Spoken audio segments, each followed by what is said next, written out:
I've noticed a perspective shift among younger artists in their 30s and under, let's say.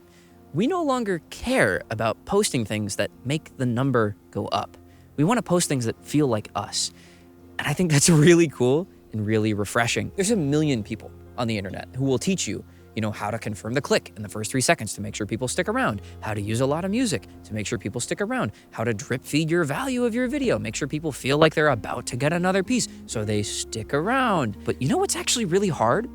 Making sure that's real value instead of the illusion of value, because that's what they're teaching you. They're teaching you how to make it seem like your video is interesting. The actual value comes from your voice, your point of view. There's a quote from Adam Savage, who I believe is a golden example of that's been ringing in my head for a while. And it is, and I'm paraphrasing here, a point of view, a real point of view developed with real rigor is a beautiful thing, no matter what point of view it is.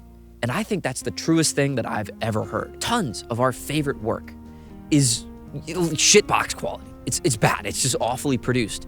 But the point of view behind that shitbox video is so beautiful that we don't care. But no one's sitting there teaching you how to find a voice. Like, people always say, you got to use your voice. Be yourself. You do, like, what does that mean? They would all tell you that that's impossible to teach. But it's not impossible to learn. If you make yourself a student and you follow only the artists who you believe have real originality, or not even originality, they just do really inspiring, cool stuff. We all want to be like our favorite artists, so it's going to push you in the right direction, right?